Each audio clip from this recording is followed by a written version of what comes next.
Hola, hola familia, ¿cómo están? Shalom, shalom para todos. Les abrazo a la distancia. Qué bueno verlos conectados. Veo caras que no había visto. Qué bueno. Bien.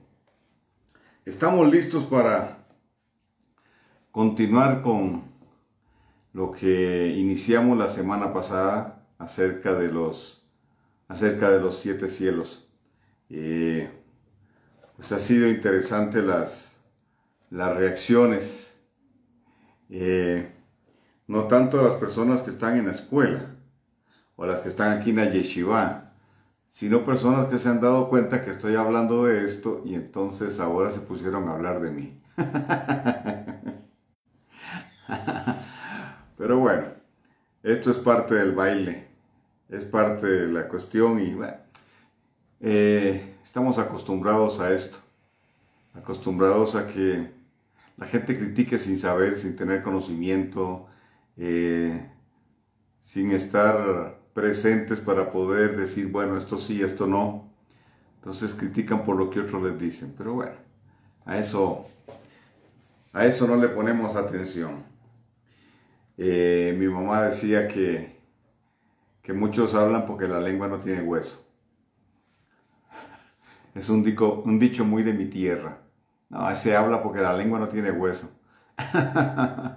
Ok, bien.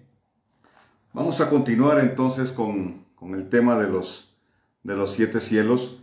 La semana pasada pues hice tal vez una especie de introducción, aunque yo creo que todo lo que hable será una introducción porque es un tema pues bastante vasto por un lado y por otro lado pues es un tema bastante controversial.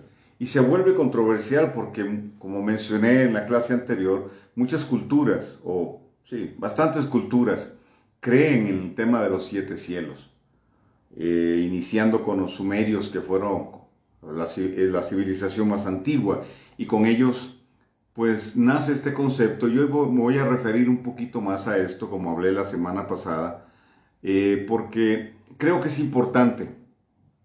Creo que es importante mencionar el tema sumerio, porque el tema sumerio nos trae el asunto de los Anunnaki, nos trae el tema de los reptilianos y toda esta teoría pues que surge de ahí. Y a mí no me interesa meterme en ese tema, ¿verdad? No porque no me guste, no porque no me interese, porque claro, es muy interesante, es una teoría. Pero mi fundamento, como dije, es la escritura. Yo parto de ahí y ahí entonces sí yo no hablo de teorías, ¿verdad? Hablo de la verdad. Y lo demás que se desprende de esto va a ser una copia o una distorsión con otras intenciones y objetivos. Entonces, vamos a poner la presentación y ya saben pues que este material usted lo va a poder adquirir. No le mandé el de la semana pasada porque prefiero mandárselo completo, ¿ok? Como van a ser 2 o a lo mejor 3 partes, entonces prefiero mandarle el material completo a los que han asistido presencialmente, los que están con la cámara encendida, ¿verdad? Y bueno, a los que están por Facebook, en nuestra página en el grupo de Yeshiva de Raíces Hebreas, pues lamento decirles que esta será la última vez que yo transmita por aquí, ¿verdad? Por este medio, porque la intención, y así lo hemos venido hablando, es que nos pasemos a Zoom. Entonces, para eso, pues todos los que me están viendo en este momento por Facebook, el grupo de Yeshiva de Raíces Hebreas, pues usted va a tener que acatar las indicaciones que le hemos dado, tomar el número de teléfono y hacer el contacto con nuestro grupo de WhatsApp, que es por donde nosotros hacemos llegar el link, ¿ok? Es por donde nosotros hacemos llegar el link. Bien, ahora, si hay algún caso hiper, mega y súper especial, pues por favor entonces me lo comunica, ¿verdad? y podemos hablar. ¿Ok? Me refiero a que si usted me dice yo no puedo y me da unas razones así pero súper contundentes, pues entonces podemos ver cómo lo arreglamos. Pero yo casi que estoy emigrando de Facebook. Estamos saliendo, tratando de salirnos de Facebook y quedarnos con Zoom y con el canal los canales en YouTube. Ok, bien. Entonces, como decimos en mi tierra, a lo que vinimos. ¿Cierto, Ale? Por ahí estás, ¿verdad, Ale? Ok. A lo que vinimos. Bien. 7 cielos entonces. Ok, vamos a ver, déjeme un momentito, por favor.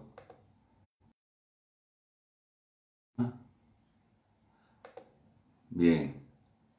Ok. Ya desactivé, ya hoy aprendí eso, desactivé el que me puedan rayar la presentación. Uy, no tienen idea cómo me molesta eso. Pero bueno, ya aprendí cómo suprimirlo. Bien. ¿Estamos bien, verdad, Fernando? Un abrazo, Fernando. Un abrazo, Anita. ¿Cómo van las pizzas, Ani? Sí, qué bueno. Bueno, gente bella, arrancamos.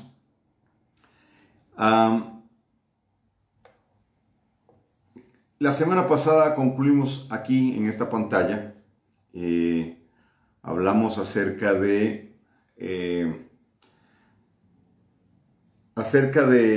mi posición, que yo iba a dar mi posición y argumentos en relación a por qué sumerios, babilonios, egipcios, etcétera, creían en los siete cielos. Entonces vamos a arrancar por acá. ¿Ok? Sí. Bien. Bien.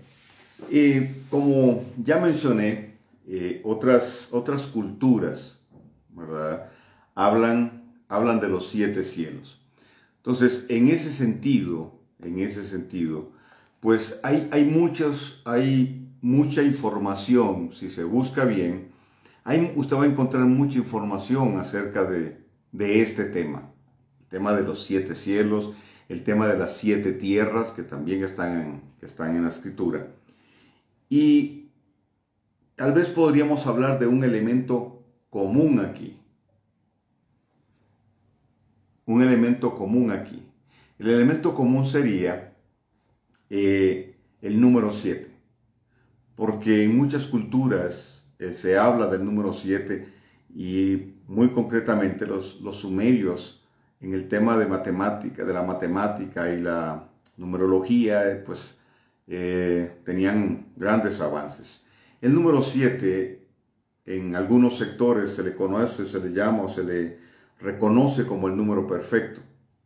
En la escritura no es tanto el número perfecto, sino más bien el número que simboliza la plenitud, la totalidad. Y hemos enseñado que el proceso, más bien el número 7 nos habla del proceso para alcanzar una condición de pleno, preparado, listo para. ¿Ok? Entonces, cuando hablamos de plenitud, del número 7, perdón, hablamos de un ciclo que lleva a una condición de pleno. Entonces, en ese sentido, el número 7 en la escritura lo encontramos de muchas formas, relacionado con muchos símbolos que obviamente se interrelacionan entre sí. Y mencionamos también el hecho de que el tercer cielo, que es como la cristiandad ha creído, ¿verdad? Que solo existen 3 cielos, por la experiencia de Pablo en 2 de Corintios, capítulo 12, donde él dice que fue llevado al tercer cielo, pero ahí no dice que solo hay 3 cielos, él fue llevado a lo que él llamó el tercer cielo. ¿Por qué? Bueno, porque pasó los 2 primeros cielos. ¿verdad? El Vilón y el Raquía, según vimos la semana pasada. Esos dos primeros cielos, que es el cielo atmosférico y el cielo constelar o astronómico, ¿verdad? Y fue llevado a esa dimensión del tercer cielo. Pero como ya les voy a mostrar, pues ahí la escritura me habla de 7 cielos. Y yo me quedo ahí porque por todo lo que simboliza y representa el número 7. Y en esencia el número 7 nos habla de Yeshua. Tiene que ver con Yeshua. ¿Ok? Ahora, como dije, varias culturas antiguas hablan acerca de los 7 cielos. Y la cultura sumeria estableció dentro de su creencia el tema de los 7 cielos. Y como dije hace un momento, voy a mencionar algo rápido acerca de los sumerios, no me voy a meter, pero espero darle mi posición con claridad, ¿verdad? Yo soy una persona, y me caracterizo por ser una persona muy respetuosa de las opiniones de otros, y a menos que me ataquen con grosería y con irrespeto, usted no me verá a mí respondiendo sarcásticamente ni tratando de imponer mi posición en relación a un tema X, ¿verdad? Yo he aprendido pues que el respeto es la base de para una buena relación. El respeto habla de la cultura, habla de educación, y en ese sentido pues yo siempre he tratado y respeto lo que otros piensen, crean, aun cuando no esté de acuerdo. Y eso es algo que es importante porque es un aspecto de la ética. Y dentro de lo que podríamos llamar el pueblo de Dios, ¿verdad? No siempre nos topamos con gente con respeto, gente respetuosa. Lamentablemente, pues, nos encontramos con personas con mucha soberbia, con mucha altivez, porque tienen un poquito de conocimiento o porque tienen mucho conocimiento. El conocimiento no justifica una actitud altanera, irrespetuosa, irreverente en muchos casos. No lo justifica. Pero sí creo que es importante el comentario porque mi intención, como dije la semana pasada, no es dar o poner en la mesa una teoría más. No estoy por ahí. Ni tampoco estoy por desvirtuar la posición histórica, la posición, ¿qué podríamos decir? Académica de algunos en relación a este tema. No es esa mi intención, ¿verdad? Entonces, digo esto porque todo lo que voy a hablar lo voy a hablar dentro del marco del respeto, pero voy a dar mi posición y repito, en relación al tema sumerio. Ok, entonces los sumerios plantearon 7 cielos, ¿verdad? Y al ser la civilización más antigua, según los entendidos en el tema, pues entonces marca una pauta en ese sentido y sabemos cuánto influyeron los sumerios en otras culturas, ¿verdad? Sobre todo culturas que emergieron en Mesopotamia.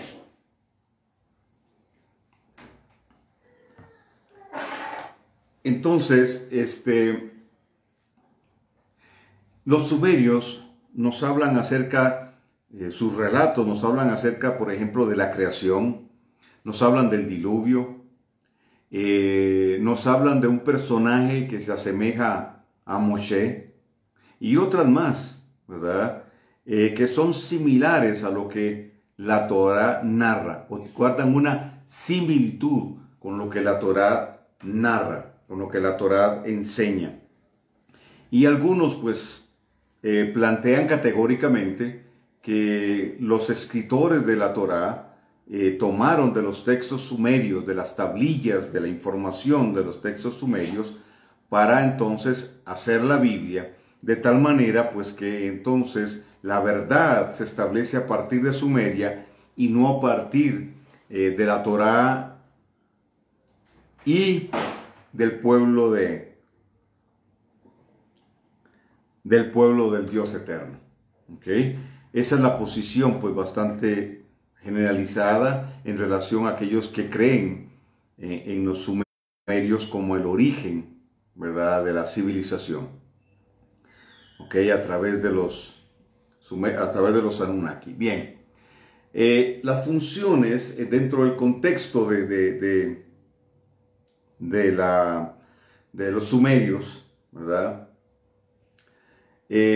Las funciones de algunos dioses se relacionaban con las funciones de los ángeles del Dios eterno y aún mismo con Yeshua, ¿verdad? Hay un par de personajes dentro de la, podríamos llamar mitología sumeria, que se asemejan, ¿verdad?, a Yeshua, y muchos se asemejan a las funciones de los ángeles. Ahora, su influencia, la influencia sumeria, fue notable sobre otras civilizaciones y muchos expertos así lo mencionan. Entonces, se dice que los Anunnaki fueron los fundadores de Sumeria. Y estos Anunnakis eran descendientes de los cielos. Entonces aquí entra el tema, ¿verdad?, de que al ser descendiente, al venir de los cielos, según narra, ¿verdad?, la historia, al venir de los cielos, entonces son extraterrestres. Y por ahí entonces entran... Entonces por ahí entra el tema de los reptilianos y toda esta historia. Como dije, no es mi interés meterme ahí, pero estoy mencionando todo esto por una razón. A ellos se les llamaron las cabezas negras, a los Anunnaki que vinieron de fuera de la tierra. Fueron gigantes de los cuales habla la historia y fueron adorados como dioses. Fueron adorados como dioses, aun cuando muchos quieren defender ese punto. Fueron adorados como dioses justamente por esas condiciones, ¿verdad?, de ser seres muy grandes. Pero la Torá les llama Nefilim. Entonces, de ahí la similitud de sus relatos con la Torá. Entonces, Carlos Soto cree que los Anunnaki son los Nefilim. Y obviamente, pues mi punto de referencia no es la historia sumeria, sino la escritura. Y la escritura me habla de gigantes. Y esos gigantes nacen de la relación de los ángeles caídos, Nefilim, con las hijas de los hombres. Y a estos les nacieron hijos, por causa de esta relación, nacieron hijos que también se les llamó Nefilim. Yo profundizo un poco más en el tema de los Nefilim, en las enseñanzas que tengo sobre los constructores de ciudades. Ok, entonces, cuando vamos a los Nefilim, que son los ángeles caídos, vamos a encontrar que ellos son los que se rebelan con Luzbel, y entonces sí, son extraterrestres. ¿Por qué? Porque no vienen de nuestra dimensión, sino que vienen de arriba. ¿Okay? Los Anunnaki enseñaron los caminos de la civilización al hombre y su mezcla, ¿sí?, se convirtieron en líderes famosos y poderosos. Fueron gobernantes, ejercieron gobierno. A ver si me extiendo un poquito más aquí para explicarme bien. La relación de los Nefilim con los seres humanos, que primero inicia con las hembras y luego entonces, ¿verdad?, se establece una relación y se define una sociedad donde los Nefilim estaban. Por eso se habla de los días de Noé, y cuando entendemos los días de Noé, esa cultura en medio de la cual Noé estaba, era una cultura dirigida por los Nefilim. Era una cultura que estaba viendo la perversión, la lujuria y etcétera, que que esa sociedad tenía, razón por la cual el Eterno dice, me cansé de esta generación, y trajo entonces el juicio a través del diluvio. Esta generación era altamente perversa, ¿verdad? Entonces tenían a los Nefilim por un lado, y por otro lado entonces el nacimiento de los hijos de los Nefilim y las mujeres, que también se les llamó Nefilim. A través de la historia, muchos de estos Nefilim o hijos de Nefilim fueron y han sido líderes importantes en la nación, en las naciones. ¿Ok? Mi posición es que muchos de los grandes líderes han sido o tienen el linaje Nefilim. Hay otros que tienen otra posición y dicen que estos grandes líderes son reptilianos, descienden de los reptilianos. Ok. Desde la perspectiva bíblica, entonces, encontramos que el trabajo de los Nefilim fue mezclar y contaminar la genética del hombre. Entonces, en esa relación, ellos le dieron conocimientos a los hombres, y el libro de Enoc nos enseña acerca de esto. Y es muy interesante porque dice que los Nefilim le enseñaron, por ejemplo, a las mujeres, claro que sí, porque fue con quienes primero tuvieron relación. Le enseñaron a las mujeres, por ejemplo, el arte de la guerra, les enseñaron la metalurgia, etcétera, cultivar la tierra, y les enseñaron muchas otras cosas. Entre eso que les enseñaron el arte de los cosméticos, de la cosmetología a las mujeres. Y perdón, no quiero meterme en problemas con ustedes, damas, pero eso es lo que dice el libro de Enoc. De ahí que una cultura como la egipcia,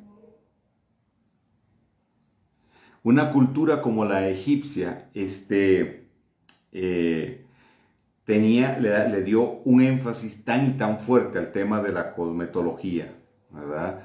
De hecho, ya la sociedad egipcia, ya esta que estableció los tatuajes, ¿verdad? Parte de ese tema de los maquillajes, pues vino a surgir el tema de los tatuajes. ¿Ok? Bueno,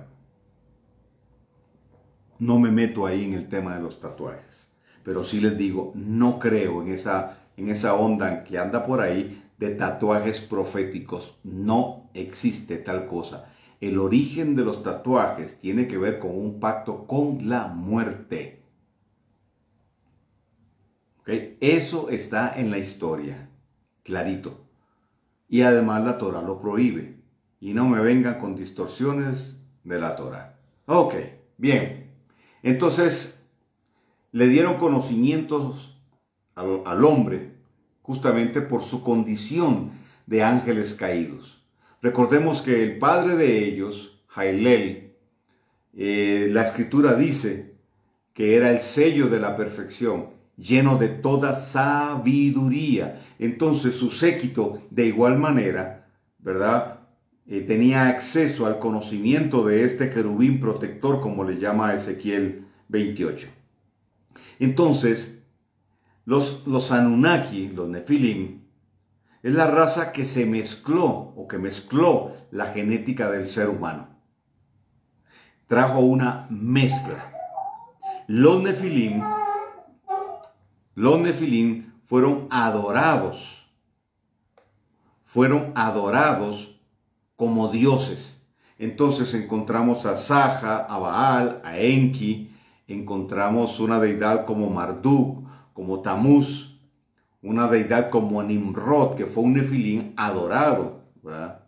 Inanna, Anu, etc. Y muchos de estos eran dioses hombres, al estilo los héroes mitológicos de Grecia, ¿verdad? Al estilo Hércules, al estilo Prometeo, etcétera, etcétera, y muchos etcétera más. De hecho, los griegos creían en los Nefilim, y justamente el Minotauro y todos estos seres que hemos llamado mitológicos, pues según las fuentes se dice que sí existieron. Por lo menos estas fuentes griegas sí confirman o dicen que sí existieron. Ok. La mitología nos habla de esto. Entonces, no es un mito realmente, se le llama mitología, pero no es un mito, es una realidad bíblica. La Biblia nos enseña entonces acerca de esto. ¿Por qué? Bueno, porque cuando vamos a Génesis 3:15 encontramos la línea de las dos simientes. La simiente de la mujer y la simiente de la serpiente. La simiente de la serpiente empieza con Caín. Por lo menos hasta donde el relato bíblico nos deja ver, empieza con Caín. Y luego de Caín sigue toda una línea que llega hasta Nimrod. ¿Ok? Cruzando el diluvio. Y tenemos que tener claro también que los Nefilim no desaparecieron en el diluvio, porque aparecen luego, y lo vemos en la conquista de la tierra prometida, enfrentándose a Josué. Y la escritura dice que fue David quien aniquiló a los Nefilim, Geburim, Anakim, porque reciben diferentes nombres. Ok, entonces no estamos hablando de un mito, estamos hablando de la línea de la simiente de la serpiente. Estamos hablando de una raza inicua. Estamos hablando de una raza que sus descendientes, los que vienen de su línea, no tienen salvación. Nos lo dice Judas, el libro de Judas, nos lo dice Pedro, etc. Entonces, estos gigantes fueron llamados Ilú. Los Anunnaki fueron llamados Ilú. Se les llamó los tipos altos. Ilú significa los tipos altos. Y es curioso porque, por ejemplo, cuando nosotros vamos a la historia de la Patagonia en Argentina, hay toda una referencia a estos gigantes. Y se establece que medían entre 3,5 metros y 4 metros. Entonces, aquí cerquita, en la Patagonia, hay un registro de estos. Entonces, los Anunnaki están presentes en muchas civilizaciones con otras formas, bajo otros nombres, y muchos de ellos adorados como dioses. Y luego, en una historia más moderna, como grandes líderes, en los cuales yo encuentro varias similitudes, sobre todo en cuanto a actitud, sobre todo en cuanto a aspiraciones, el deseo de conquista, la falta de sensibilidad, la falta de humildad, soberbia, altivez, y las ínfulas y pretensiones de conquistar, de dominar el mundo, de ejercer control sobre todo y pervertir lo que es puro. La tendencia al asesinato es una característica en estos líderes, la intención de tomar lo que quieren a pesar de pasar por encima de la vida de cientos o de miles de personas, y la historia está llena de acontecimientos como estos. No quiero ser atrevido y decir nombres, ¿verdad? Pero creo que las actitudes de muchos de ellos nos dejan ver de dónde vienen, cuál es su esencia, cuál es su origen. Ok. Se dice que los Anunnaki fueron los fundadores de Sumeria, descendieron del... no, perdón. Estoy leyendo la misma, no la cambié. Ok. Entonces, por eso, y de ahí entonces, la relación entre los 7 cielos del concepto sumerio y los 7 cielos del concepto y del contexto bíblico. ¿Ok? Del contexto bíblico. Bien. Ok. La pregunta de Karen Nicole, ¿los Nefilim eran de carne y hueso? Sí. Ok. Pues de carne y hueso, pero sí pudieron tener relaciones con las hijas de los hombres y ¿cómo se llama? Y engendrar. Recordemos, por ejemplo, que cuando Abraham se encuentra con Yeshua y los otros dos ángeles, ellos comen. Él les prepara comida y ellos comen. Entonces, ahí tienes la respuesta. Bien. Ok, entonces de ahí la relación. Por eso le menciono entonces el tema de los sumerios. Y les digo así, somera y rápidamente, solo y simplemente para establecer que el concepto sumerio de los 7 cielos es un conocimiento nefilim, es un conocimiento de los ángeles caídos, que obviamente ese conocimiento les permitió entonces, al establecer esta cultura y influir sobre otras civilizaciones, el concepto de los 7 cielos. ¿Ok? Bien, ahora vamos a ver un poco, me salgo del tema sumerio, lo dejo atrás, y vamos a ver un poco el tema de las manifestaciones de los 7 cielos. ¿Ok? Ahora entramos ya de lleno a los 7 cielos. Entonces, los cielos interaccionan con el hombre. Y dependiendo de la intervención del Eterno, ¿verdad? Y esto dependiendo de la intervención del Eterno y el propósito de ello. Entonces, cuando nosotros vamos a la Escritura, tenemos algo bien claro, hermoso y extraordinario. Y es que los cielos interaccionan con el hombre. Toda manifestación de Dios,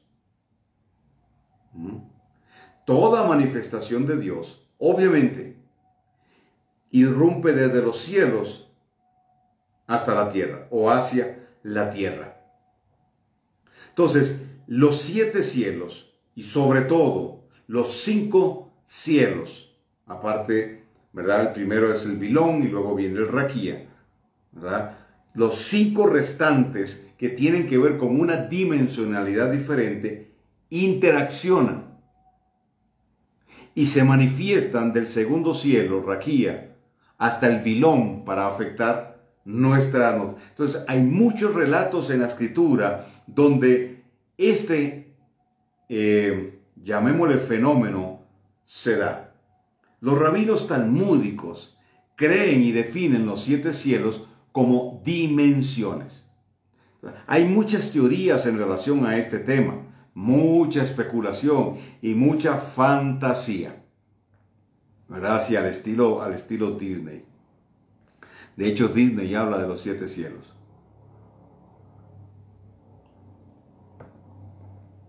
Pero ese tema de Disney sería un tema aparte. La Torá nos habla de ellos, nos habla de los cielos, pero lo hace de forma explícita, pero también de forma implícita.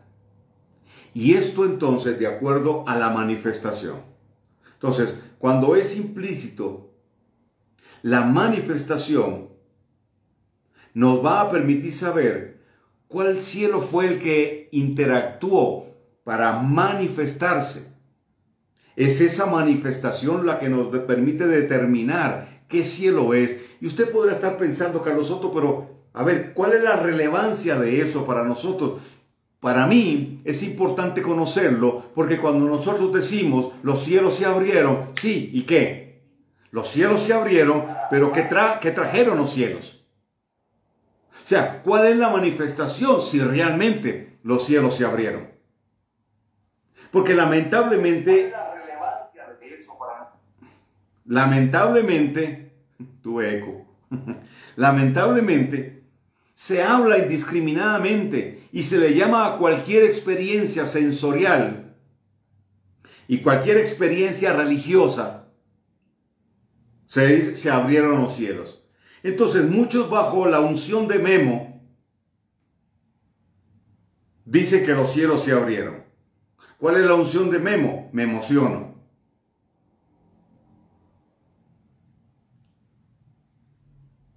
Entonces sí, fue impresionante, wow, la gloria de los cielos se abrieron, pero no, Fue un simple éxtasis emocional. Cayeron al piso por hiperventilación, pero no realmente porque hubo una manifestación del cielo. Pero cuando la hay, y las ha habido y muchas, eso deja una marca, eso deja una huella. Porque si el cielo se abre, las circunstancias de tiempo, lugar y persona son afectadas. Hay cambio, hay transformación. Los cielos se abren para iniciar un ciclo y se cierran y se vuelven a abrir para sellar ese ciclo y abrir uno nuevo. Los cielos y sus manifestaciones manifiestan a Elohim. Su intervención para cumplir con los propósitos divinos en el plan de redención. Esto es importantísimo, porque Dios no está interesado en abrir los cielos por hobby, porque sí, los cielos se abren siempre con propósito. Los cielos se abren para manifestarlo a Él, para manifestar su gloria, para manifestar su poder, para marcar tiempos, para determinar lugares, para apartar personas y cumplir así con el plan divino de redención. Entonces, juntamente con la manifestación de los cielos, se establece la unción. ¿Me sigue?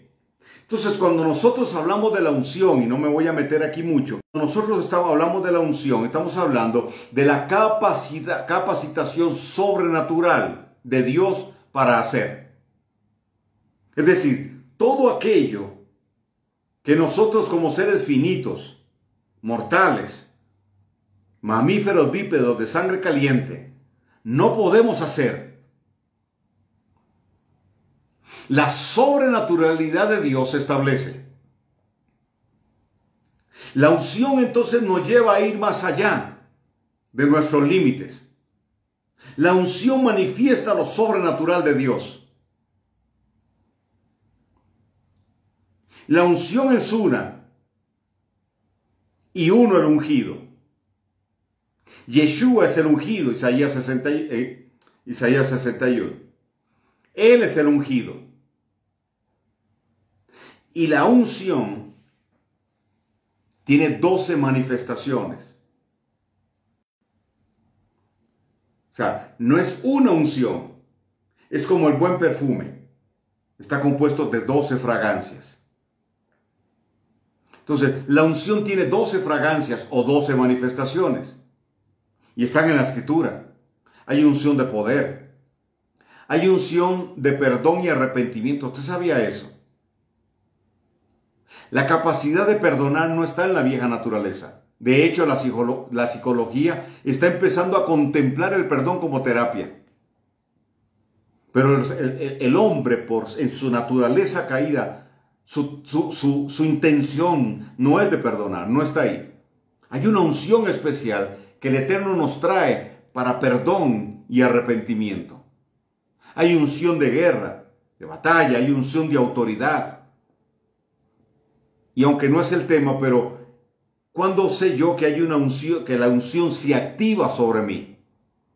Bueno, la unción se activa cuando yo paso el estándar normal que yo manejo. Y si usted conoce la autoridad con la que usted se mueve, puede identificar cuando esa autoridad, que es unción, viene a complementar lo que ya tenés, y entonces usted evidencia el cambio. Lo ve en su tono de voz, en su fuerza, etc. Entonces hay 12 manifestaciones. Entonces, con el cielo vienen las manifestaciones de la unción.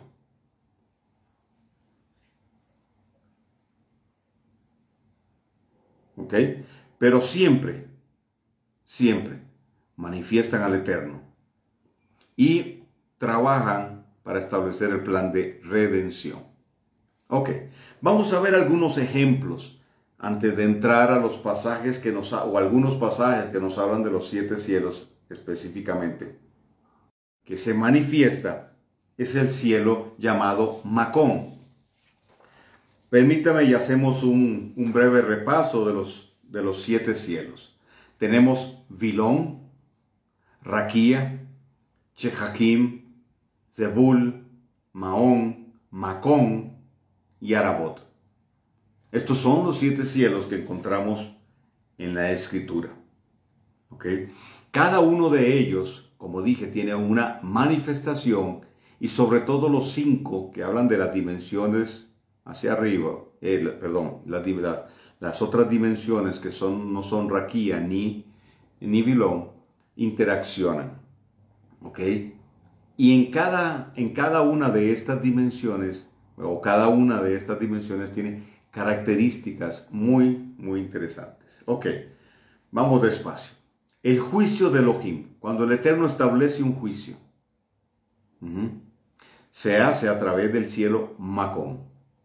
Por ejemplo, en Josué 10, 13 al 14, en Gabaón, el pueblo de Israel está peleando.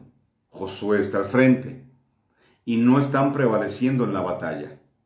Entonces Josué clama al Eterno y la dirección del Eterno es: dile al sol.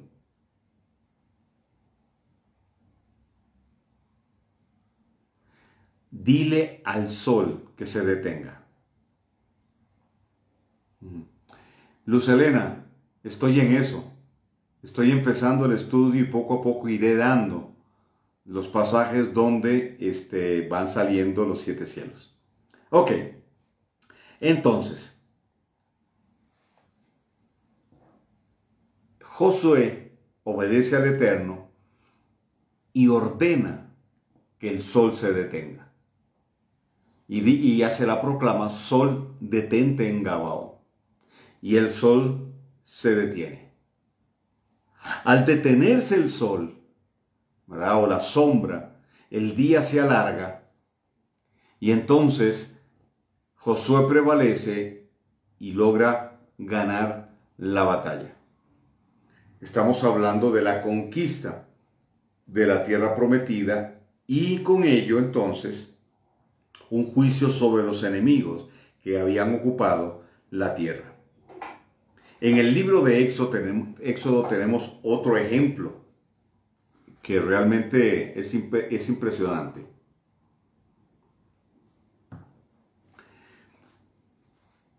El juicio a través de las 10 plagas. Las 10 plagas, cada plaga representaba una deidad egipcia que los egipcios adoraron. Entonces, en un sentido, ¿verdad?, las 10 plagas son el producto de la idolatría de Egipto, pero también se convierten en el juicio de Dios sobre Egipto.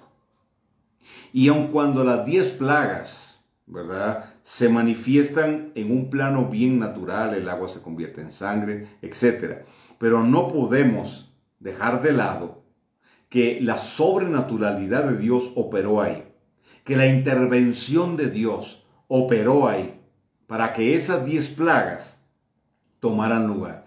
Y las 10 plagas son el juicio de Dios. Entonces, el juicio viene desde los cielos. ¿Cuál cielo? El cielo Macón. Y luego vamos a ver en más detalle los cielos. Jericó, en Josué capítulo 6, la toma de Jericó, nos habla entonces de la sobrenaturalidad de Dios, su intervención sobrenatural para traer un juicio sobre Jericó. La ciudad amurallada más fuerte de aquel tiempo, adoradores de la luna, adoradores de Lilith, ¿ok? Y justamente pues la toma de Jericó se dio en una fiesta de tabernáculos, que lo hace aún más interesante.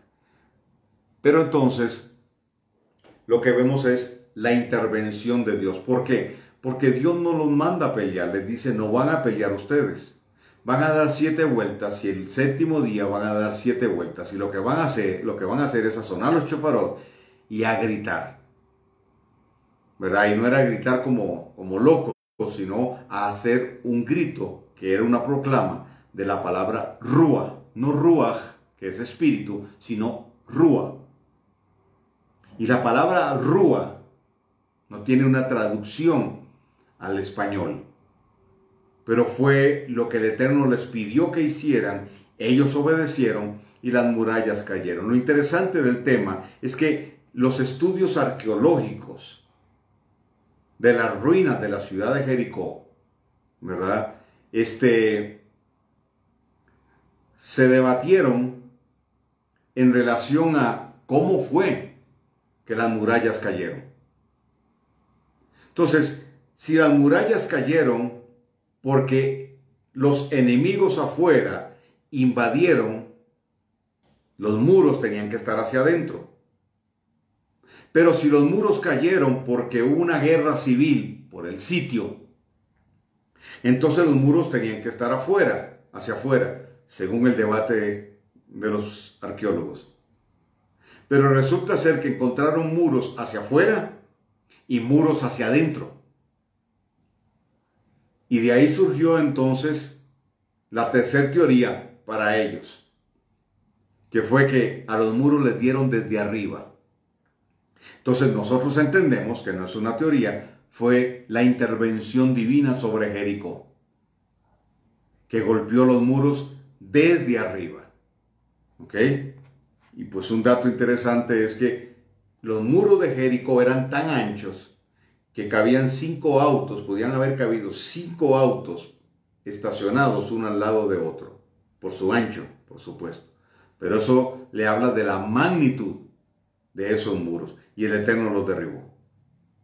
Entonces, los cielos se precipitaron sobre la tierra, y específicamente el cielo Macón, y vino a juicio de Dios. Por ejemplo, otro ejemplo, la ciudad celestial, la nueva Jerusalén. ¿Dónde está? En el cielo Sebul.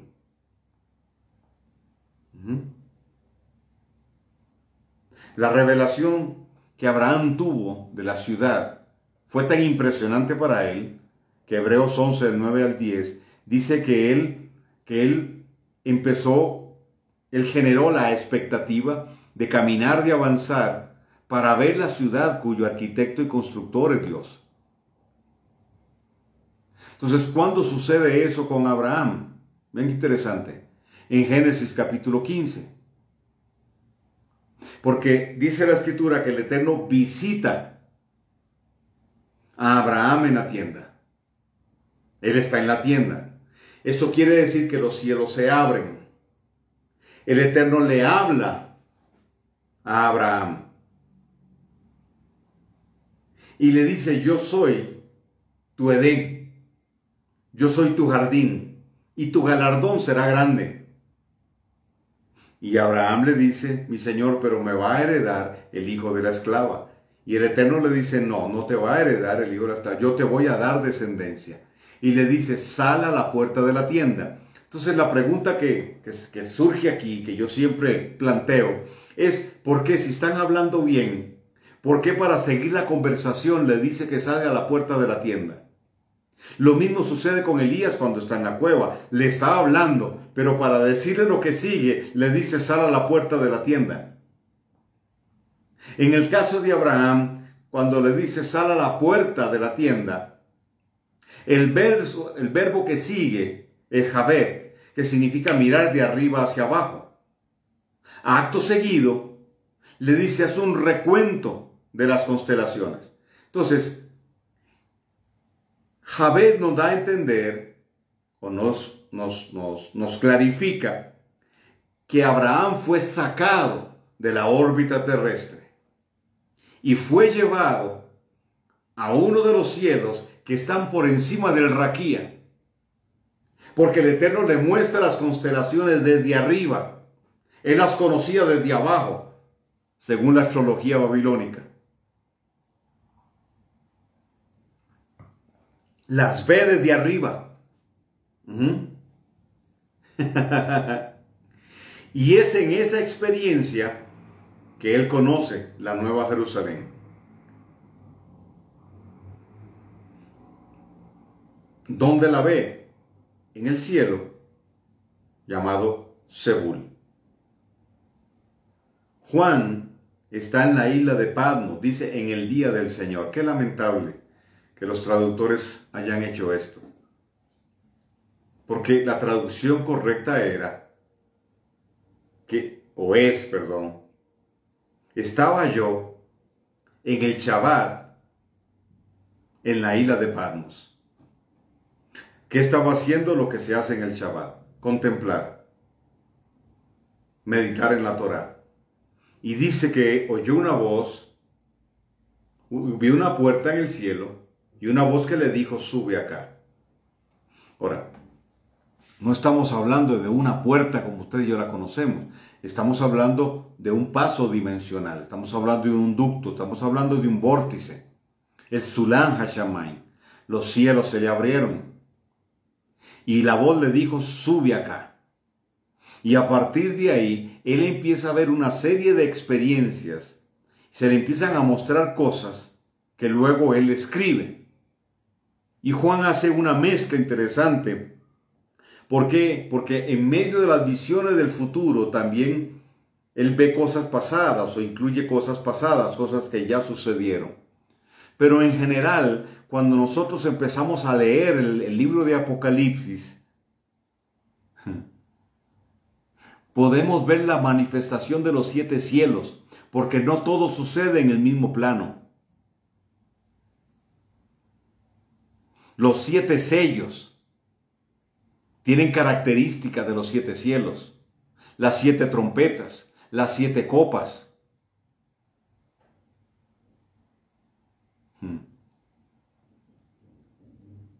Sería interesante un estudio así, ¿verdad? Entonces no estamos hablando de un solo cielo. No estamos hablando de que Juan estuvo estático, él fue llevado. Si usted revisa bien, él fue movido, fue llevado y ahora me mostró y después se me mostró y el ángel me llevó y el ángel me dijo. La interacción de los cielos.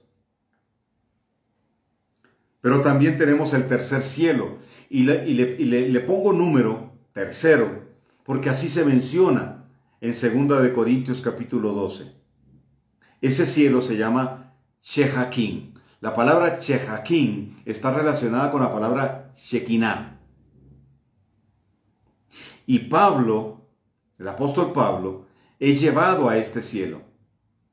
Y desde ahí a él se le muestran cosas, oiga bien, que no le es permitido dar a conocer al hombre.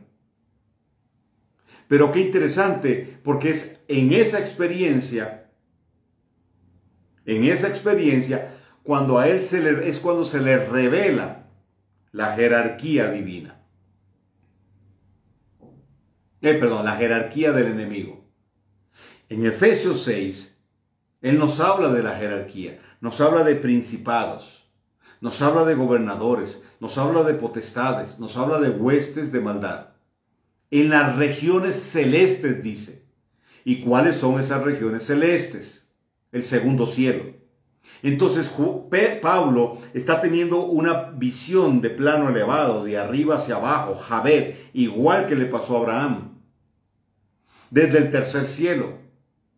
Pero también en el tercer cielo, en el norte, que llama la escritura, está lo que algunos han mal llamado el infierno, que es realmente el lago de fuego, que no es lo mismo que el inframundo que está debajo de la tierra, que también se le conoce como el Seol o el Hades. Y justamente la dinámica del enemigo es unir el cielo con la tierra. La dimensión oscura en el segundo cielo con el inframundo para poder generar su influencia aquí en nuestro plano, en nuestra dimensión terrena, en este primer cielo o cielo atmosférico. Pero interesantemente, en este tercer cielo hay una fábrica.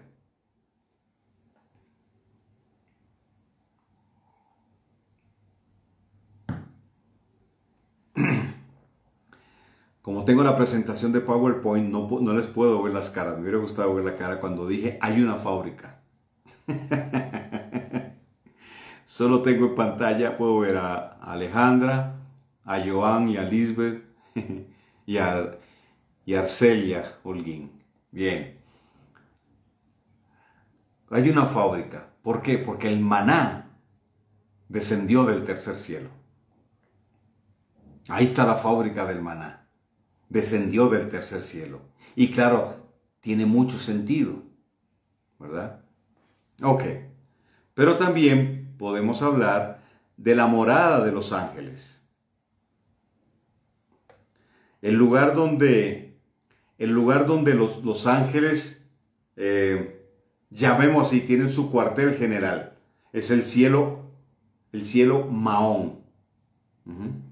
En Génesis 28 se nos narra la experiencia de Jacob y el Sulam Hashamayim.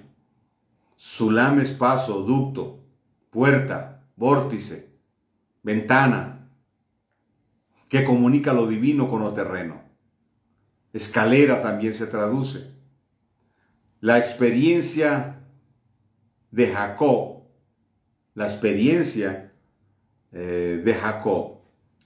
Bien, ahí vi que alguien, no sé si por accidente, me mostró una manita. Déjenme decirles que yo no acostumbro detener mi enseñanza para responder una pregunta. Si usted tiene una pregunta, la anota y al final podemos dar ese espacio, ¿ok? Ok, bien. Ok. Mi querido Luis Ernesto Boscán, un gran abrazo a la distancia hasta la hermana República de Maracaibo, Venezuela. Te abrazo, Luisito. Luis, estos granizos que estás hablando, está en el cielo Macón. Y luego yo voy a dar más adelante las citas de eso. Ok, entonces la experiencia de Jacob es el cielo abierto y ve ángeles subir y bajar. Ok. Pedro, en Hechos 12:7, es librado de la cárcel. ¿Cómo? Sobrenaturalmente, bajo la intervención de un ángel. A él lo libera de la cárcel la intervención divina, la sobrenaturalidad del Eterno. Un ángel es el que hace el trabajo y libera a Pedro de la cárcel. Estamos hablando entonces de que el cielo Mahón baja a nuestro cielo atmosférico, ¡bam! Y hay una intervención divina.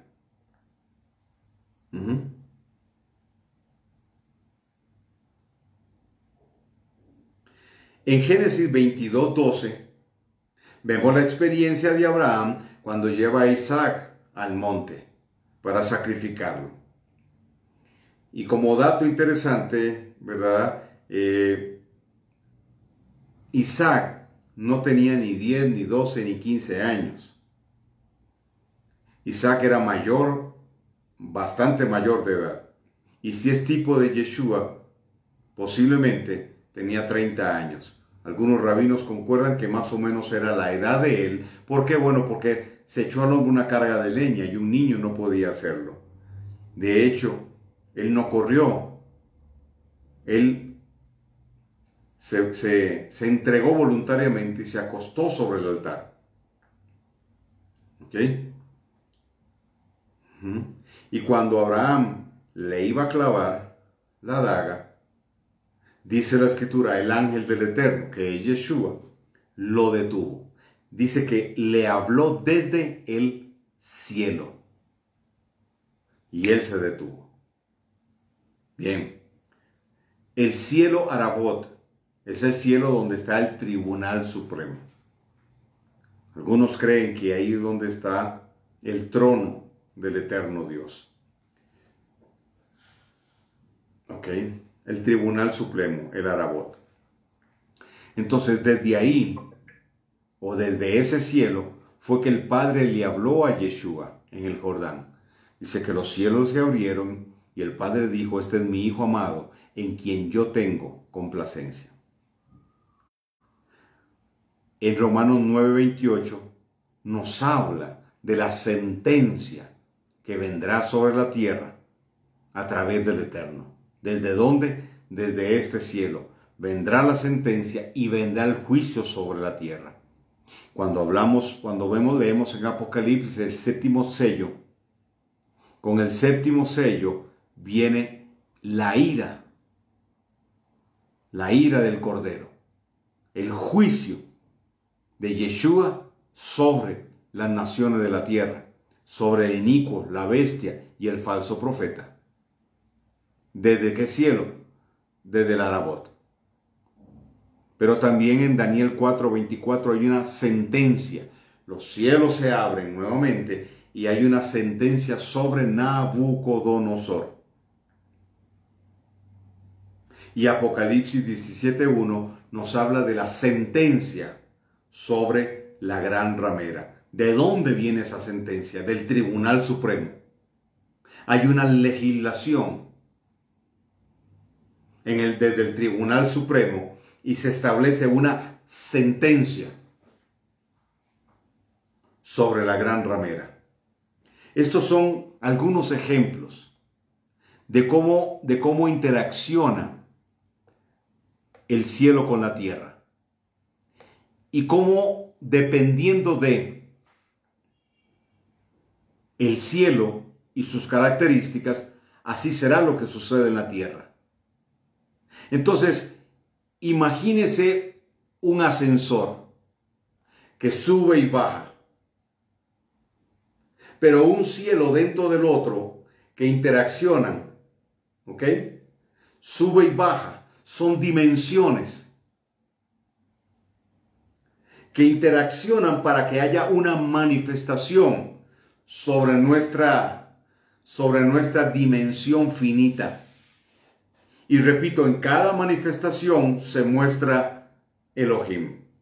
El Eterno se manifiesta y cumple con el plan de redención. Afecta las circunstancias de tiempo, de lugar y de persona. Hay un pasaje que normalmente se lee muy rápido. Y yo quiero detenerlo a usted ahí. Y es el pasaje cuando se habla de la fecundación de Miriam. El relato nos enseña que Miriam o María habla con el ángel Gabriel. Y el ángel Gabriel le dice que ella concibe por la palabra a través del Espíritu. Es decir, si me lo permite decirlo así, el esperma divino en el Dabar fecunda el óvulo maduro de Miriam. Pero eso se lee rápido, pero detengámonos un momento y apliquemos esto. Los cielos se abrieron. Se abrió la compuerta. Y el cielo Arabot se precipitó sobre la tierra para que aquella semilla divina fecundara el óvulo de Miriam.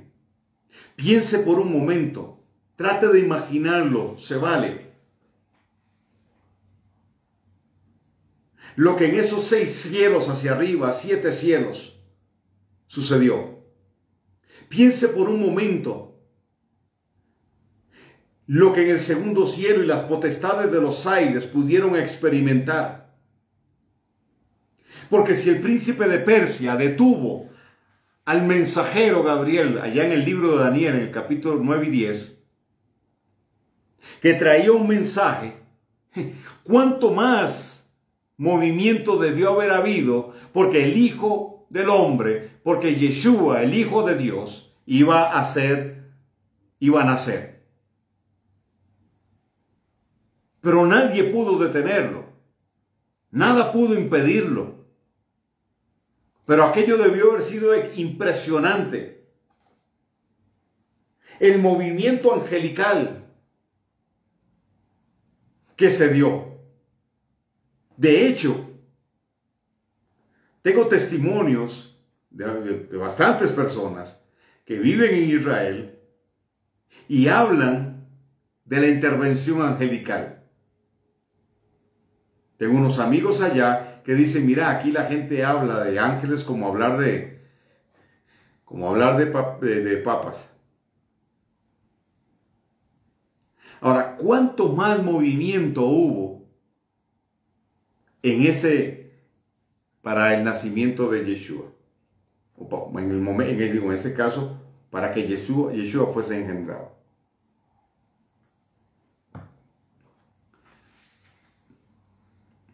Entonces, como ustedes verán, aquí yo pongo algunos ejemplos implícitos de los cielos y sus manifestaciones, porque no necesariamente dice específicamente el nombre del cielo, pero están claras esas manifestaciones. Y si nosotros nos vamos por toda la Escritura, vamos a encontrar una innumerable serie de manifestaciones divinas. Y cada una de ellas obedece a la manifestación, la interacción de un cielo, de uno de los cielos, con nuestra dimensión. La obra del Espíritu de Dios, a través de los cielos y de las características de los cielos, trayendo la manifestación poderosa de lo divino en medio de lo terreno, para generar una transformación. Ok, vamos entonces a leer algunos pasajes donde explícitamente está el nombre de los cielos. El nombre, perdón, del cielo. Sí, de los cielos. Ok. Por ejemplo, Isaías 40:22 dice, Él es el que está sentado sobre el círculo o compás, la palabra hug, de la tierra, cuyos habitantes le son como langostas. Él despliega los cielos como un velo o como una cortina, dice otra versión, y los extiende como una tienda para habitar. Ahí está hablando del vilón, es decir, el cielo atmosférico. En el Salmo 104:2 dice, tú eres el que se cubre de luz como de vestidura, que extiende los cielos como una cortina. También a este cielo vilón se le llama Yería. Dice, extiende los cielos como una cortina. En Job capítulo 22, verso 14, dice, las nubes le son un velo. Las nubes le son un velo. Y no puede ver mientras se pasea por la bóveda del cielo. Nuevamente, aquí está hablando del vilón, pero también incluye al raquía. Entonces, vilón se refiere al cielo sobre la tierra. Se presenta como una cortina, es decir, tiene que ver con nuestra atmósfera, el cielo atmosférico. ¿Ok? El segundo cielo es raquía, o se llama raquía. Génesis 1:17 dice, Dios las puso en la bóveda del firmamento. Ahí aparece el nombre, raquía, de los cielos, chamayim, para alumbrar sobre la tierra. Está hablando de las lumbreras. En Ezequiel capítulo 1, verso 23 dice, debajo de la bóveda, raquía, sus alas se extendían rectas, la una hacia la otra, y cada ser tenía dos alas con que cubrían sus cuerpos. ¿Ok? Está hablando de esa experiencia de Ezequiel. Muy interesante, por cierto. Ok. Ahora vamos a Ezequiel capítulo 10, verso 1. Dice, entonces miré y he aquí sobre la expansión, raquía, que estaba encima de la cabeza de los querubines, apareció sobre ellos algo como una piedra de zafiro que tenía el aspecto que tenía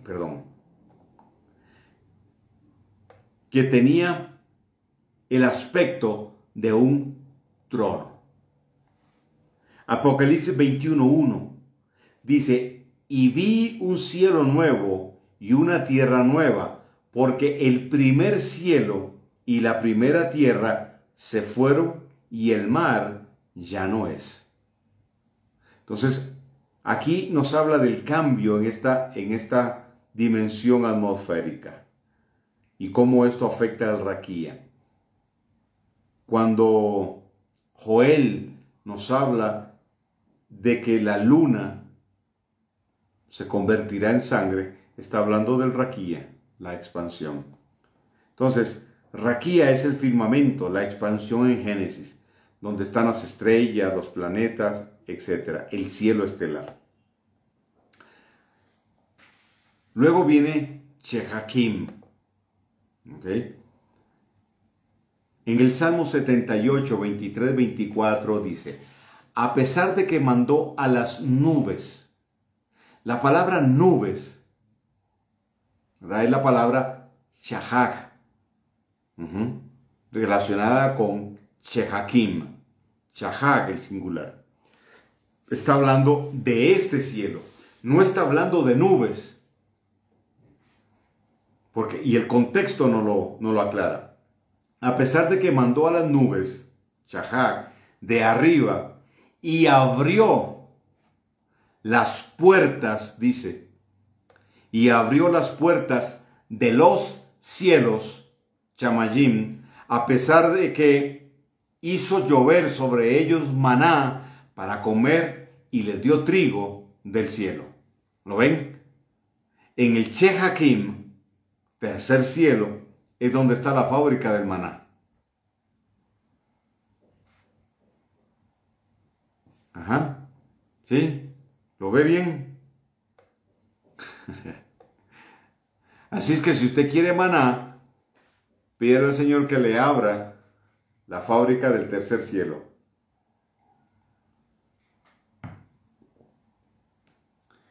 Y si el sistema no nos compra ni nos vende, comeremos maná. El tercer cielo se precipitará sobre nosotros y comeremos maná. Bien, Salmo 36:5 dice, oh Señor, hasta los cielos, Chamayim, vea, aquí usa el plural. Aquí usa el plural, Chamayim, cielos, hasta los cielos alcanza tu misericordia. ¿Por qué? Porque lo abarca todo. Dice, y hasta las nubes, Shahak, tu fidelidad. Ve el cambio. En la oración hay un cambio.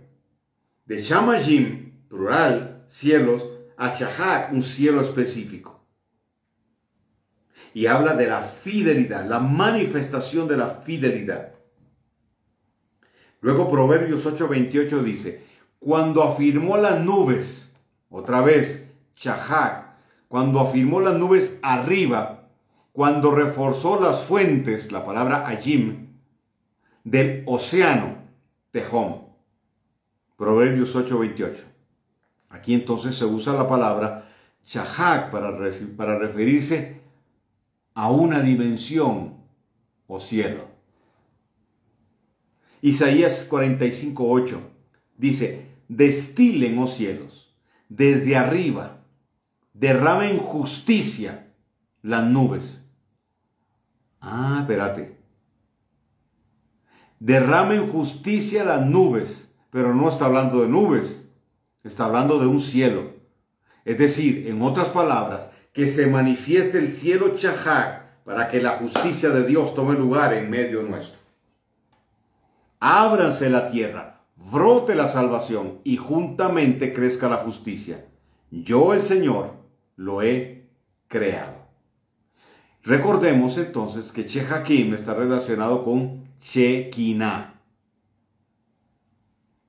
Entonces, sobre el tabernáculo, en el lugar santísimo, exactamente sobre el altar, la mesa del propiciatorio del arca, desde el tercer cielo bajaba la Shekinah y se posaba sobre ese lugar en el tabernáculo. Shekinah es una de las 3 palabras que se usan para la gloria manifiesta de Dios. Shekinah es presencia revelada, la presencia que desciende. La otra palabra para gloria, para manifestación, gloria, es kavod, es la gloria que se queda, la que se ensancha en mí, la gloria que se queda. Y Tiferet es la gloria que se expande a partir de mí, a partir de la gloria que se expande. Entonces desciende, se manifiesta, se queda y se expande. Eso es Yeshua. Descendió, estuvo y se expandió a través de nosotros. Bien.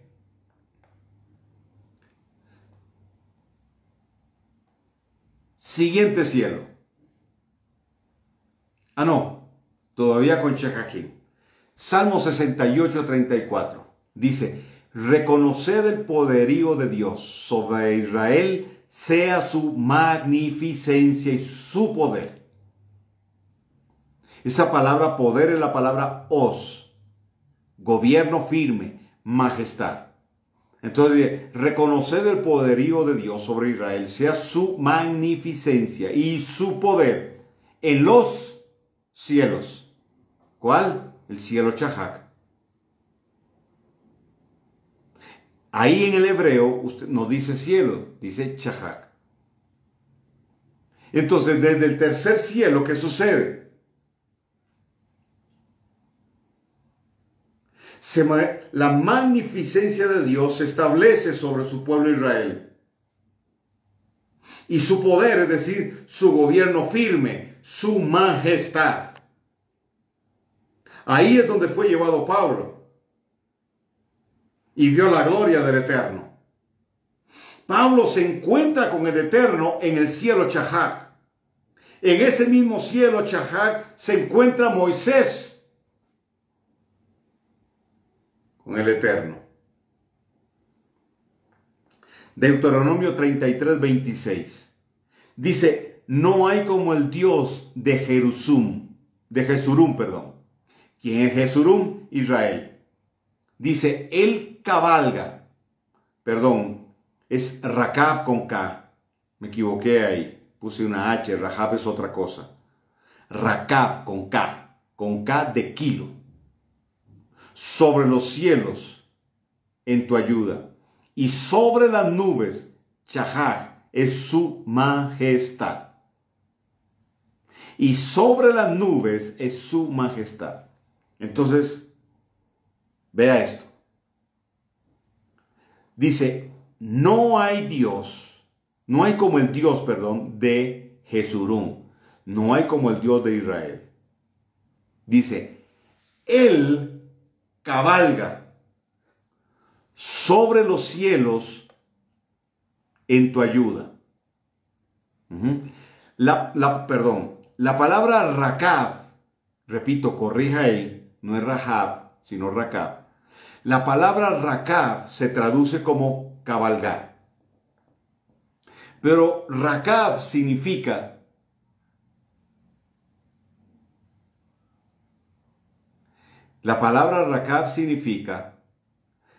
dejar el estado original y emprender un viaje para llegar a un punto de encuentro.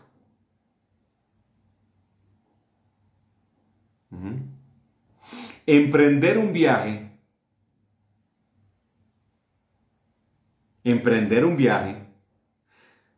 dejando el estado original, la condición original, para establecer convergencia, es decir, llegar a un punto de encuentro. Entonces dice: no hay como el Dios de Jesurum, que deja su estado original y emprende un viaje recorriendo los cielos en tu ayuda, para llegar al punto de encuentro en el Chahat y mostrar su majestad. Entonces él le dice a Abraham, ven para acá.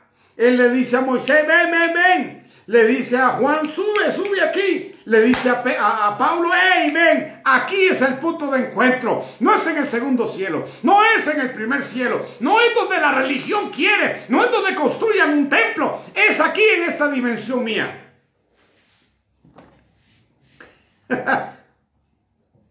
La religión lo que ha hecho es crear formulitas para que la presencia de Dios venga al lugar donde estamos. No, no, no. Nosotros también tenemos que emprender el viaje, Rakab, dejar nuestra condición, dejar nuestro estado original y acercarnos al punto de encuentro. Esa es nuestra dinámica diaria. Pero hay experiencias que nos permiten ir más allá de este plano dimensional en el que usted y yo nos movemos. Y muchos de nosotros hemos tenido experiencias del cielo Chehakim y no logramos identificar, procesar aquella experiencia, solo decir, wow, fue tremendo, la gloria de Dios estuvo, viera que me visitó el Eterno. No, no, espérate. El Eterno no visita.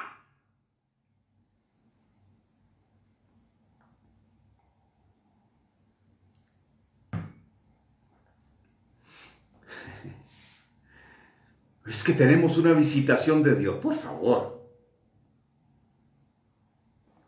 Visita el diablo. El Eterno no. Nuestro espíritu está conectado con Él, entonces no hay visita. Lo que sucede es que nos sacan de la temporalidad nuestra para llevarnos a esa dimensión. Vienen días donde esas experiencias serán más frecuentes, reales y más frecuentes para muchos. Por eso es importante el conocimiento. Por eso es importante este conocimiento. Porque nosotros tenemos que contar y, ¿por qué no?, anhelar profundamente experiencias como estas. Contar, ¿por qué? Porque en cualquier momento el Eterno lo podría hacer. Expectarlas, desearlas, claro. Contar con esto. Y a lo mejor la primera te tiene que soplar porque te desmayaste, pero después vamos a entrar en una dinámica así. Mire, cuando Yeshua resucitó, dice el libro de los Hechos que se le apareció a más de 500 personas durante 40 días. Yeshua iba y venía de un lugar a otro, transportado a través del Sulam. Y también hay experiencias de ese tipo que tuvieron otros. Entonces el conocimiento me acerca a la experiencia.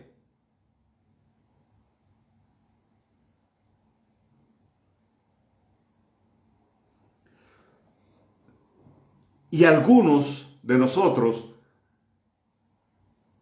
a lo mejor porque hemos tenido experiencias de este tipo en sueño, porque a lo mejor, pues así conscientes y despiertitos, a lo mejor no estaríamos tan dispuestos a cooperar o qué sé yo.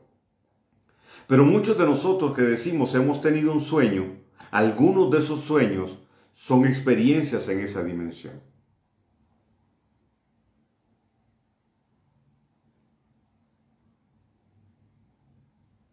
Ok. Deuteronomio 33:26 dice, no hay como el Dios de... Ah, sí, no, ya lo leí. Vamos al siguiente cielo, perdón. Mahón es el siguiente cielo, Mahón. Deuteronomio 26:15. Mira desde tu santa morada, Mahón. Mira desde tu santa morada, el Mahón, desde los cielos, Shamayim, y bendice a tu pueblo Israel y la tierra que nos ha dado, como juraste a nuestros padres, una tierra que fluye leche y miel. Entonces, cuando yo reviso todo el Éxodo, me doy cuenta que el Eterno puso la nube de día, y la columna de fuego de noche, es decir, el Sulam Hashamayim. Y el cielo que estuvo sobre ellos fue el Mahón.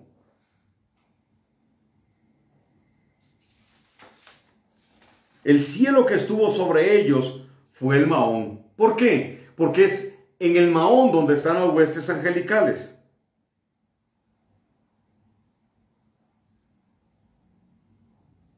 Imagínese entonces, piense en el enemigo. ¿Por qué Satanás? Bueno, Satanás significa adversario. ¿Por qué Jailel? En el pensamiento hebreo, dicho sea de paso, paréntesis, se le dice Satanás a cualquiera que te adversa. ¿Ok? El que me lleva a la contraria teniendo yo razón, ese es un Satanás. El que me quiere desviar del camino, ese es un Satanás, es un adversario. Por eso Yeshua le dijo a Pedro, aléjate de mí, Satanás. Sí, le estaba diciendo a él. ¿Por qué? Porque en ese momento Pedro lo estaba persuadiendo de que no fuera a morir al madero. Aléjate de mí, Satanás, me eres tropiezo. El Satanás era Pedro, no que estaba endemoniado, sino que estaba fungiendo como adversario. Entonces Satanás no es el nombre propio, no es el nombre de pila del ángel caído, de Jailel, no, se llama Jailel. Y Satanás puede ser cualquiera de los demonios o cualquiera. ¿Ok? Satanás puede ser la suegra, puede ser el suegro, puede ser... Ok, bien. Entonces, en todo el proceso del Éxodo, por cuanto el cielo Mahón bajó y estaba sobre Israel, el enemigo no pudo destruirlo. ¿Usted cree que no lo quería destruir? ¿Por qué cree usted que el enemigo no ha logrado hacer lo que él quiere? No puede, porque entre otras cosas, los cielos se precipitan y hay manifestaciones constantes del cielo sobre la tierra, intervenciones divinas. ¿Por qué el enemigo no logró ubicar dónde iban a ser Yeshua? Y lo buscaron. Herodes lo mandó a buscar y no lo encontraron. Y tampoco es que estamos hablando de una extensión enorme de territorio. Belén está ahí cerquita de Jerusalén.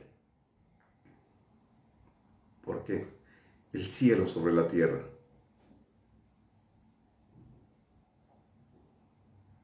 ¿Por qué Amalek no exterminó al pueblo de Israel 40 años en el desierto? ¿Por qué? Porque el Mahón estaba sobre ellos. ¿Por qué? Oiga bien esto. ¿Por qué dice el relato bíblico que durante esos 40 años el calzado no se desgastó, ni la ropa se deterioró?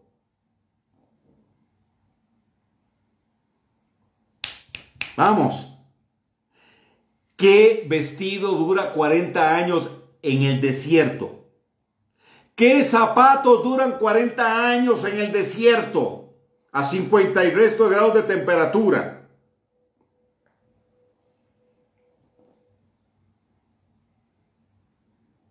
Hay una unción que se llama la unción de lozanía, que preserva, rejuvenece, mantiene algo en su esencia. la unción de lozanía. Caleb dijo, tengo 80, pero me siento como de 40, y lo demostró. Unción de lozanía. Vamos, vamos. En la atemporalidad del reino de los cielos, es decir, donde no existe el tiempo, no hay deterioro. La unción de lozanía es la que interrumpe los procesos de deterioro. Entonces deje de comprar, mi querida dama, crema de caracol y pídale al Eterno que le active la unción de lozanía para que se le vayan las patitas de gallo.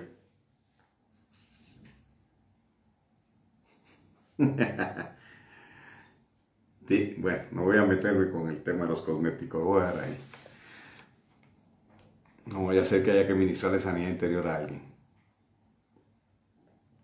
¿Me va siguiendo? Se lo estoy diciendo así en esta forma, trato de ser un poquito jocoso, yo no soy muy jocoso que digamos, pero bueno, un poquito ahí como, pero medite profundamente en esto. ¿Por qué 40 años no se les daña el vestido? ¿Por qué no se les dañan las sandalias, el calzado? Porque estaban bajo el cielo Mahón, deterioro, no hubo deterioro. La ley del deterioro se detuvo.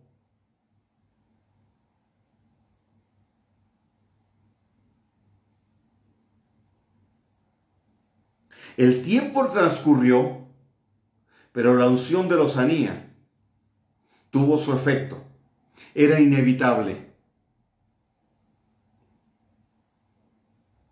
Que eso, porque el cielo se precipitó sobre la tierra. Ahora le pregunto, el milenio,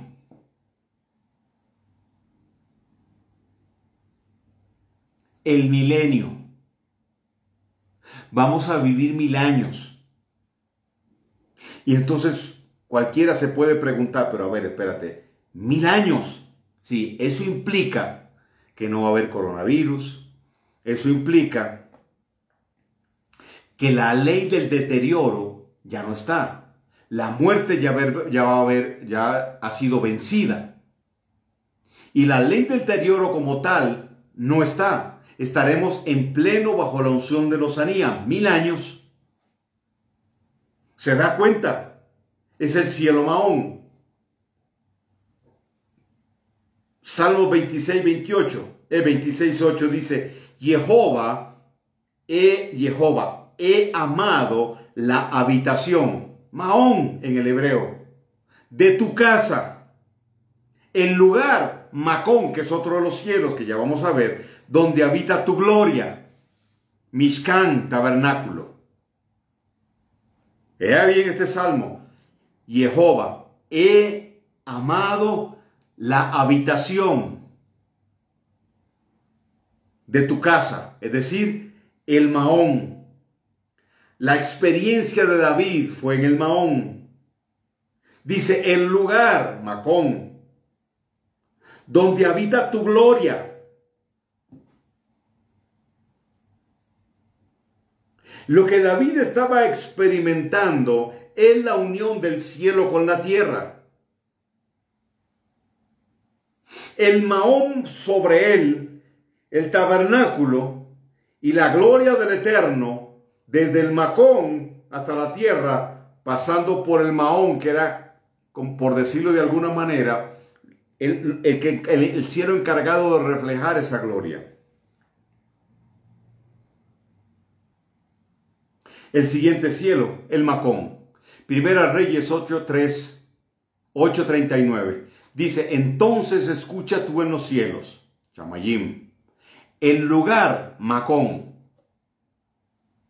otro de los cielos, de tu morada. Perdona y actúa, da a cada uno conforme a tus caminos, pues conoces su corazón, porque solo tú conoces el corazón de todo hombre.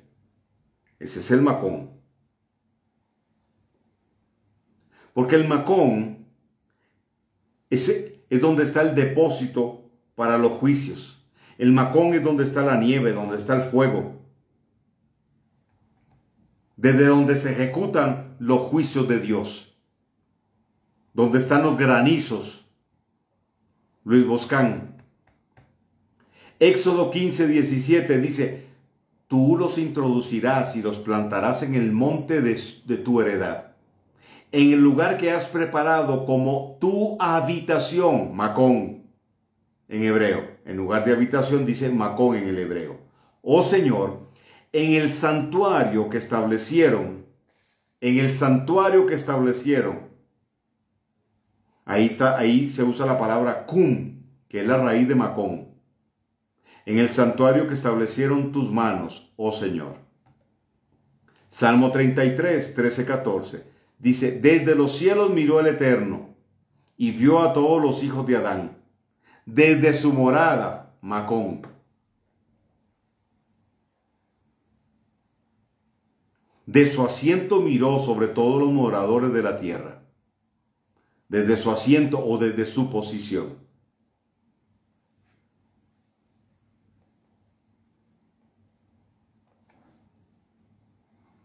Y luego el cielo Arabot, Salmo 68:4, dice, cantad a Dios, cantad salmos a su nombre.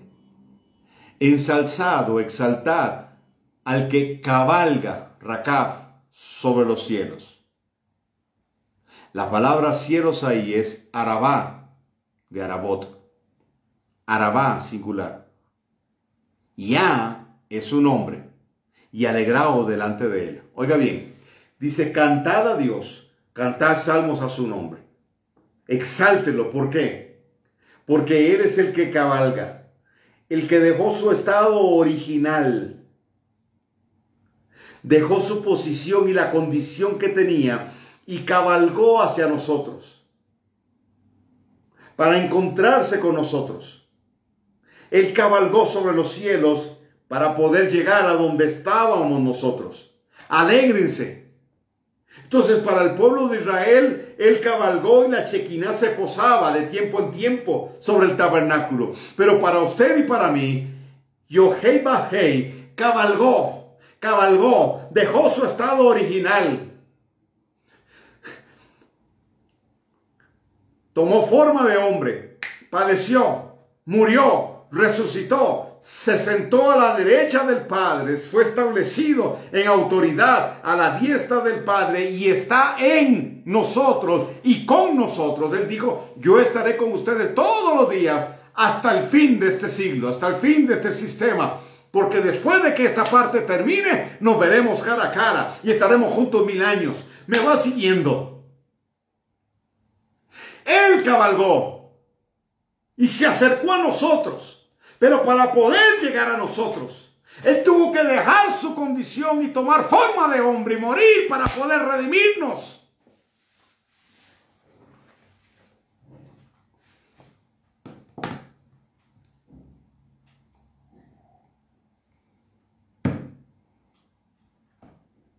Esto nos lo debieron haber enseñado en la escuelita dominical. Esto nos lo debieron haber enseñado cuando teníamos 2, 3, 4, 5 años.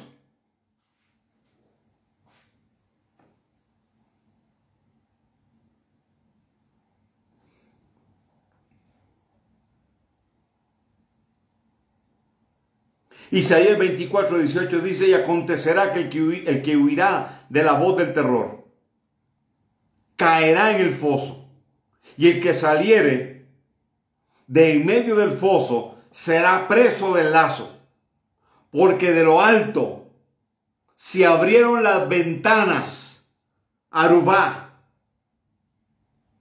palabra relacionada con Arabot, y temblarán los fundamentos de la tierra. Está hablando de juicio del Eterno. Y acontecerá que el que huirá de la voz del terror caerá en el foso, y el que saliere de en medio del foso será preso del lazo, porque de lo alto se abrieron ventanas. La palabra ventanas que se usa es Arubá, del cielo, y temblaron los fundamentos de la tierra. Malaquías 3:10 Dice, traed los diezmos al alfolí y haya alimento en mi casa. Y probadme ahora en esto, dijo el Señor de los ejércitos, y veréis si yo no os abriré las ventanas, Arabá, de los cielos. Está hablando de ese cielo específico, donde está la justicia, la rectitud de Dios, donde están los depósitos de vida y de paz.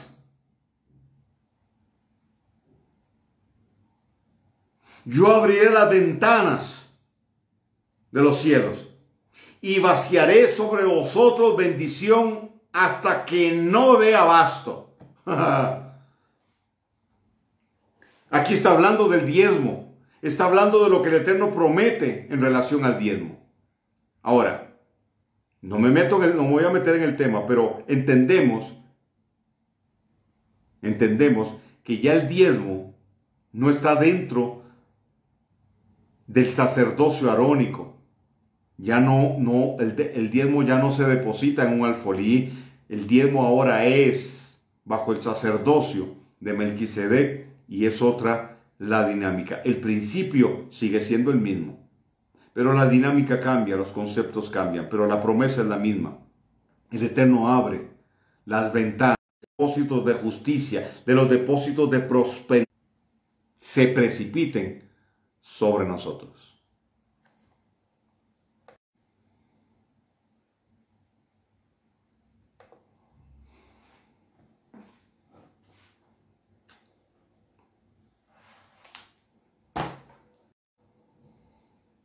Ok.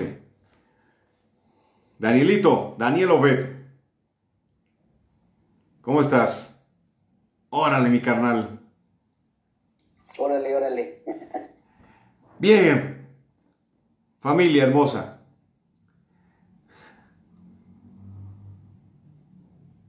Ahí están los 7 cielos y algunos de los pasajes que hablan de ellos. Entonces vimos lo explícito y lo implícito. Recorra la Biblia, usted que la conoce y se la sabe, recórrala. Vaya a aquellos pasajes donde hay manifestación de Dios y véalo desde esta perspectiva.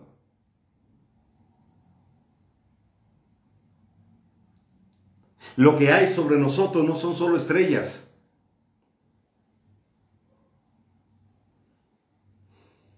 Lo que hay sobre nosotros no es solo smog.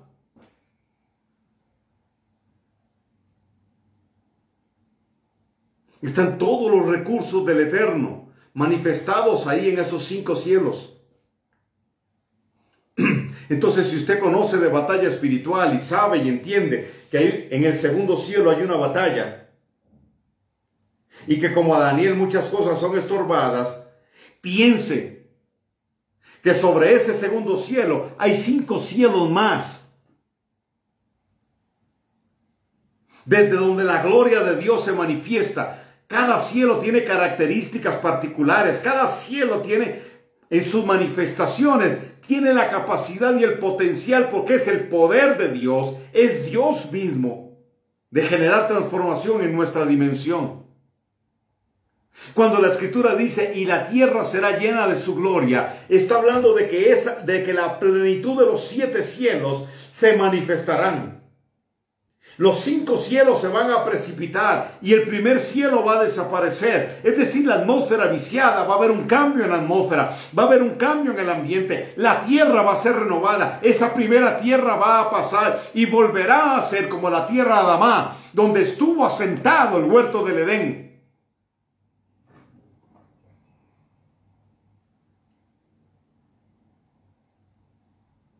Sí, Dios es grande. Dios es poderoso, sí, pero Dios tiene recursos. Y los recursos son esos, están ahí en los cielos. Y prontos a manifestarse según la intervención de Dios. Por eso,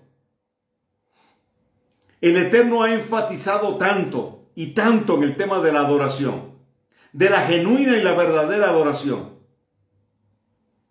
Desde hace 20 años, 15 años, el Eterno viene enfatizando el tema de la adoración. para entender que un altar de adoración va a provocar la manifestación del cielo sobre la tierra. En Primera de Samuel, capítulo 7, empezando Samuel, su gestión, gestión.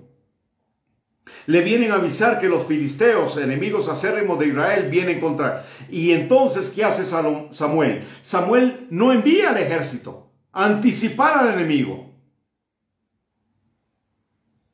Samuel hace algo que militarmente no tiene sentido. Se va al redil, toma una oveja y la lleva al altar y lo sacrifica. Samuel no era un guerrero, era un profeta, era un sacerdote y era un juez. Y él sabía, como sacerdote, del poder del altar.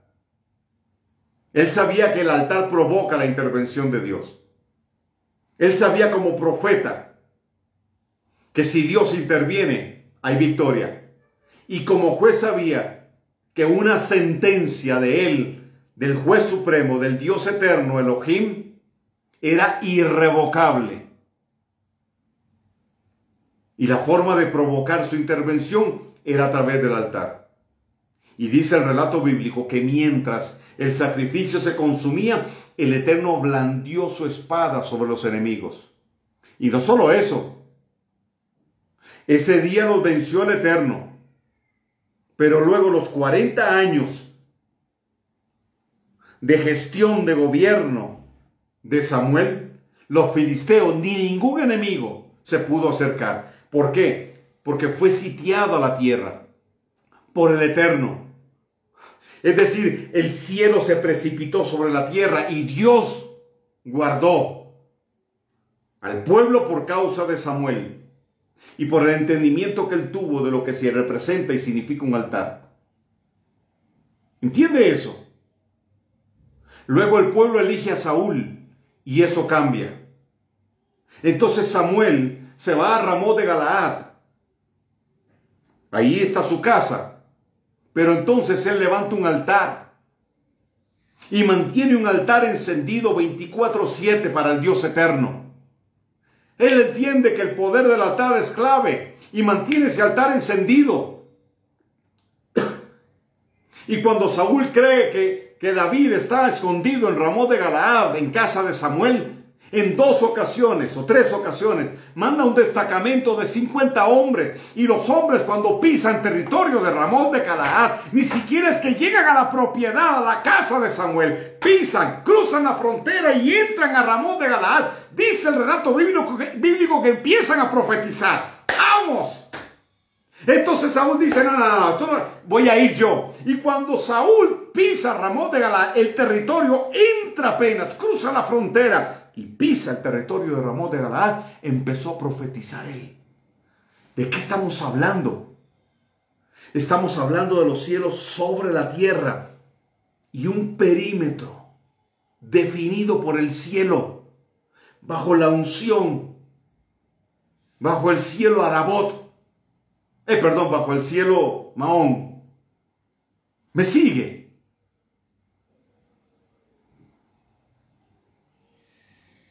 Entonces, cada vez que nosotros en circunstancias particulares levantamos el altar, y entiéndame cuando digo levantamos el altar,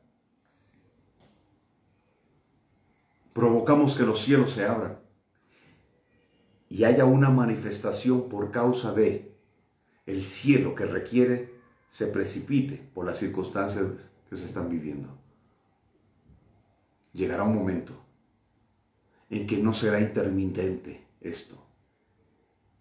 Y los cielos se quedarán abiertos por aquí y por allá hasta que la dimensión esta desaparezca. Esta atmósfera, esta dimensión, el segundo cielo sea removido. Por eso dice Apocalipsis que Satanás será arrojado del cielo y no se halló mal lugar para él. Y el arcángel Miguel lo lanzó, lo lanzó de arriba. Yeshua dijo, yo veía a Satanás caer del cielo como un rayo. Se está refiriendo a ese pasaje de Apocalipsis, me sigue. El cielo empezó a bajar y ya el segundo cielo dejó de ser trinchera de demonios. Ahora todos van para abajo, todos van para abajo, todos van para abajo, porque la nueva Jerusalén está descendiendo, porque el que monta el caballo blanco está presto a descender para establecer su ira y su juicio sobre las naciones. Los cielos se precipitan sobre la tierra. ¿Sabe cuál es el problema que tenemos? Que somos demasiado mortales, demasiado terrícolas, demasiado ensimismados en nuestras cosas, en nuestros quehaceres, demasiado apegados a lo material, a lo que vemos, a lo que podemos tocar. Perdóneme que se lo diga, pero tengo que decírselo. Dependientes demasiado de los 5 sentidos, sin estimular ni activar los sentidos espirituales. Hablamos de un Dios grande, pero no lo vivimos. Y no lo estoy regañando. Simplemente lo que quiero es decirle que vamos hacia eso. Vamos a manifestar a un Dios grande. Vamos a romper con ese poco de limitaciones que es el producto de las malas enseñanzas o de lo que no se nos enseñó en el sistema religioso. Es por causa de ese sistema que como una camisa de fuerza ha limitado nuestro potencial en Dios y nos ha limitado de ser posicionados en el lugar donde podamos ver la gloria manifiesta de Dios. Entonces vienen días donde los cielos se van a manifestar, porque cuando abundó el pecado, sobreabundó la gracia. Entonces no importa que el enemigo siga jalando y trayendo más y más maldad, más y más gloria habrá, hasta que llegue un momento en que habrá una separación. El trigo por aquí y la cizaña por aquí. Habrá una separación clara, y sobre nosotros la gloria que estuvo en Gosén estará sobre nuestra vida. Los graneros del cielo se van a precipitar sobre nosotros, y cuando ellos digan no, el Eterno dirá sí.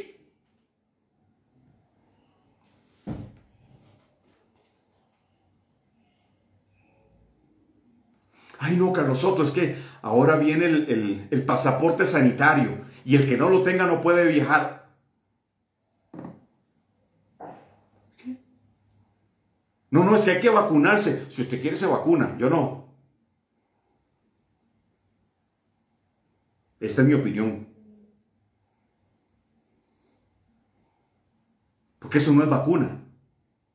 Eso lo que va a hacer es modificar el genoma humano. Esa es su intención. Por eso usted ve la pantalla y la pantomima, la hipocresía y el cinismo de muchos de los gobernantes o que salen ahí en cámaras poniéndose la vacuna y no tiene jeringa. Ah, no, es que eso es simplemente para los medios. Mentira. Ellos no se van a vacunar. ¿Usted cree que Bill Gates se vacunó de primero? Mentira. Pero no importa. Que ellos hagan lo que quieran. Y si el enemigo dice, yo tengo control sobre el segundo cielo, pues nosotros le decimos, pues qué lamentable, papá, estás engañado, porque el Dios en el que nosotros creemos tiene 5 ahí hacia arriba y te van a caer encima.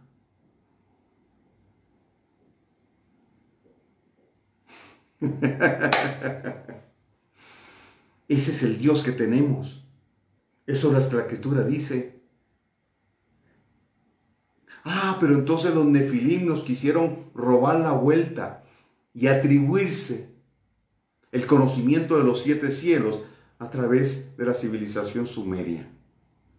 No, señores. Es que la civilización sumeria es más antigua. No, señores. No nos engañemos. Y posiblemente, pues sí, hay muchas cosas, aportes y todo que no podemos negar. Pero la esencia de todo viene del Eterno. Y todo eso es el legado para nosotros, sus hijos. Bien, ya me extendí, perdón, se me fue el tiempo. No me di cuenta. Ok. Si tiene preguntas, déjelas en el chat. ¿Ok?